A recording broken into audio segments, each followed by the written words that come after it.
읽어주는 교과 넷째 날 9월 15일 수요일. 마음에 평안이 없는 화가 난 선교사. 안타깝게도 요나의 이야기는 3장에서 끝나지 않는다. 요나 4장 1에서 11절을 읽어보라. 요나의 문제는 무엇이었는가? 그의 불완전한 성품에서 어떤 교훈을 배울 수 있는가?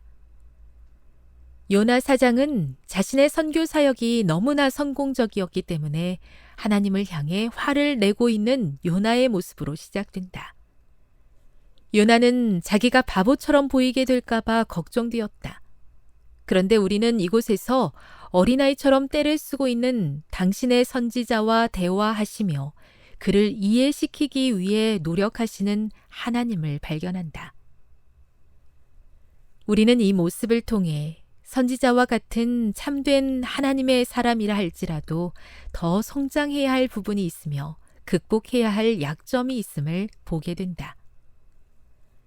요나는 그 도시가 악함에도 불구하고 베옷을 입고 제에 앉아 회개하게 하심으로 그 성을 아끼시는 하나님의 목적을 알았을 때에 제일 먼저 하나님의 놀라우신 은혜를 인해 기뻐했어야 하였다.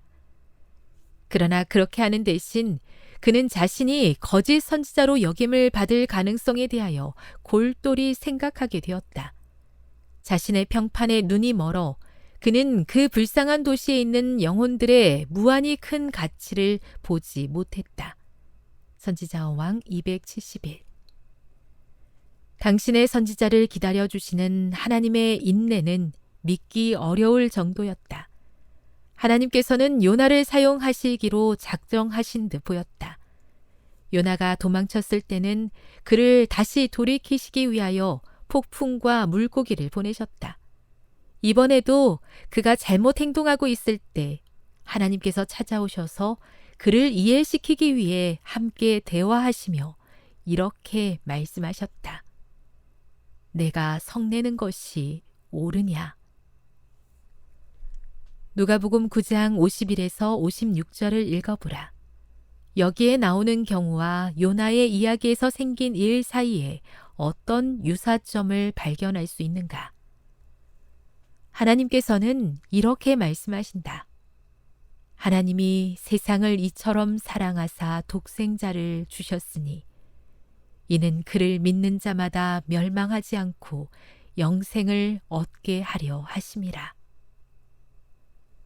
하물며 이 큰 성읍 니느웨에는 좌우를 분별하지 못하는 자가 12만여 명이요 가축도 많이 있나니 내가 어찌 아끼지 아니하겠느냐 하시니라. 이런 사랑의 하나님께서 모든 사람의 마음과 생각과 동기를 최종적으로 심판하실 분이라는 사실에 우리는 얼마나 감사해야겠는가. 교훈입니다. 비록 요나가 인간적인 부족함을 드러내 보였을지라도 하나님께서는 사랑과 인내로 그에게 다가오셔서 그의 마음을 이해해 주시고 돌이키기 위해 노력하셨다. 묵상. 하나님의 심판을 오해하는 사람들이 많이 있습니다. 우리가 하나님의 심판을 두려운 것으로만 이해하지 말아야 하는 이유는 무엇입니까? 적용. 우리가 어떻게 하면 하나님과 같은 마음으로 다른 사람들을 사랑하고 그들을 위해 인내하는 법을 배울 수 있을까요? 영감의 교훈입니다. 은혜를 베푸신 하나님. 요나는 어쩔 줄을 몰랐고 면목이 없었다. 그는 니느웨를 아끼시는 하나님의 목적을 깨닫지 못하였음에도 불구하고 그 큰 성읍을 경고하여 그에게 주어진 사명을 성취하였다. 비록 예언한 사건은 성취되지 않았을지라도 경고의 기별이 하나님께로부터 오지 않은 것은 아니었다. 이 기별은 하나님께서 계획하신 목적을 성취하였다. 하나님의 은혜의 영광은 이방인 중에 나타났다. 선지자어왕 272. 저의 연약함을 탓하지 않으시고 제가 있는 곳으로 찾아오셔서 말씀해 주시고 바른 길로 인도하기 위해 끝까지 애써 주심을 감사드립니다. 포기하지 않고 저의 구원을 위해 애쓰시는 하나님의 사랑에 순종으로 반응하게 도와 주시옵소서.